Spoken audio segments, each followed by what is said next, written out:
అంటే రాజకీయ నాయకుడుగా అనే విషయాన్ని పక్కన పెడితే మీరు కూడా ఒక వ్యాపారవేత్త, ప్రజా సమస్యల్లో వ్యాపారాలు కానీ లేకపోతే వాళ్ళకి కావాల్సినటువంటి ఇండస్ట్రీస్ కానీ వీటిని నిర్మాణం చేయడం, ఉద్యోగ కల్పన చేయడం అనేది చాలా బాధ్యత ఉంటుంది రాజకీయ నాయకులకి. ఒక వ్యాపారాలు చేస్తున్నటువంటి వ్యాపారవేత్తగా దాన్ని లింక్ చేసి ప్రజలకు ఉపయోగపడే ప్లానింగ్స్ ఏం చేస్తున్నారా ఇప్పుడు అండి? అలాంటి హామీ ఏమైనా ఉందా? అవునండి. ఇప్పుడు నాకు పరిశ్రమలు ఉన్నాయండి, చాలా వరకు ఇండస్ట్రీస్ ఉన్నాయి.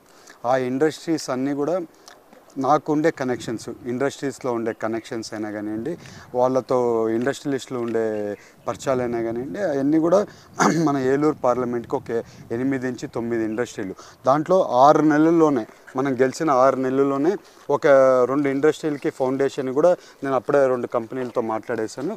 వాళ్ళు they are ready to invest here అండి. So they are waiting for the TDP government to come అండి. ఎందుకంటే the ecosystem what TDP government can give వీళ్ళు ఇవ్వలేరు. సో అందుకని వాళ్ళు కూడా రెడీగా ఉన్నారు. గవర్నమెంట్ వచ్చిన తక్షణమే ఫామ్ చేద్దామన్నారు. So we are going to put foundation stone for industries of 2 industries. అంటే ఇంత తక్కువ టైంలో మీ నియోజకవర్గానికి పరిధి సంబంధించి ముఖ్యంగా 7 నియోజకవర్గాల్లో ఒక జిల్లాగా ఉంది, దాన్ని ఎట్లా ఈ సమస్యలన్నింటినీ ఐడెంటిఫై చేయగలిగారు అసలు ఇంత తక్కువ టైంలో? నేను జనాల్లో రోజు కలుస్తున్నానండి. పొద్దున ఆల్మోస్ట్ 5 o'clock 6 o'clock స్టార్ట్ చేస్తాను.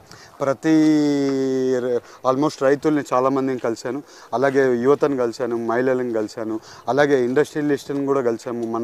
నిన్న అంతా ఆఫ్టర్నూన్ అంతా ఇండస్ట్రియలిస్ట్ మీటింగే పిలిచి మాట్లాడి వాళ్ళందరినీ పిలిచి మాట్లాడాను. అలాగే ఇవాళ మీరు చూస్తే ఈ ఇంకోటి ఏంటంటే ఏలూరులో మహిళలను కలిసాం, వాళ్ళ ఇష్యూస్ ఏమున్నాయని కనుక్కోవడానికి. అలాగా ప్రతి ఒక్కరిని కలిసానండి, ప్రతి ఒక్కరిని కలుస్తున్నాను.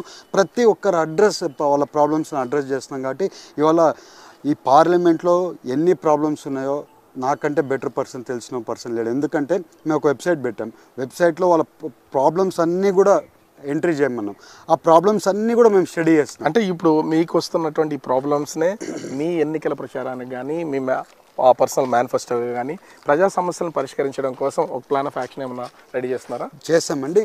ఇప్పుడు ఎలక్షన్ క్యాంపెయినింగ్లో ఉన్నాం కాబట్టి ఇప్పుడు సమస్యలన్నీ ఐడెంటిఫై చేస్తాం. ఇది ఎలక్షన్ అయిపోయిన తక్షణమే, మేము గెలిచిన తక్షణమే, టీడీపీ గవర్నమెంట్ అధికారంలోకి వచ్చిన తక్షణమే మేము ఎలా చేయాలి, ఏం చేయాలి, ఒక రోడ్ మ్యాప్ అనుకుంది.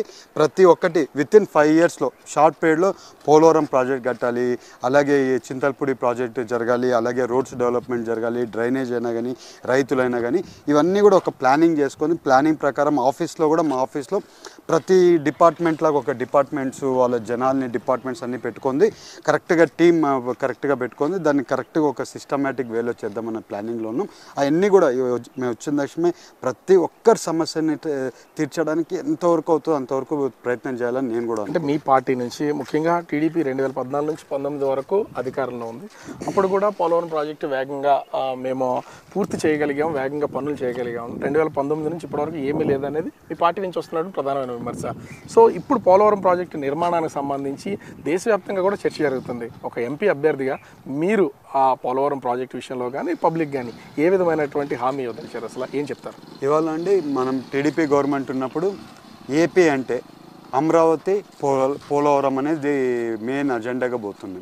ఇవాళ పోలవరం 75% ప్రాజెక్ట్ కంప్లీట్ చేసామంటే అది 2014 నుంచి 2019 వరకు కట్టామండి.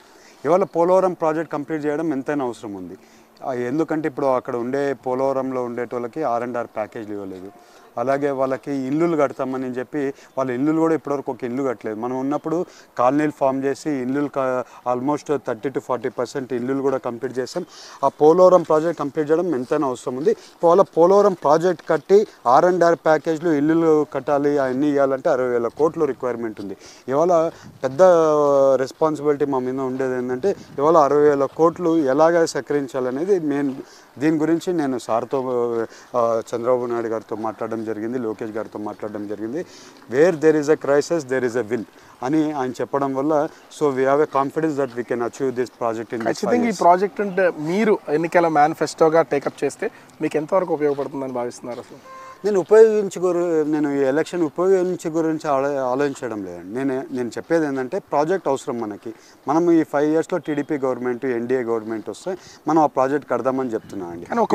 ఒక పోలవరమే కాదు, పక్కన ఉన్నటువంటి అలాగే పనులు ఆగిపోయినటువంటి. అవునండి. పబ్లిక్ మీరు అక్కడికి వెళ్ళినప్పుడు మీకు ఏమైనా చెప్తున్నారా? అవునండి, వాళ్ళు అడిగేది ఏంటంటే ప్రాజెక్ట్ కంప్లీట్ చేయండి సారా, మా R&R ప్యాకేజీలు ఇస్తారా పోలవరం పోతే, చింతలపూడి పోతే, లేకుంటే నూజివీడు పోతే ఇది Chintalapudi lift irrigation project complete అవుతుందని అడుగుతున్నారండి.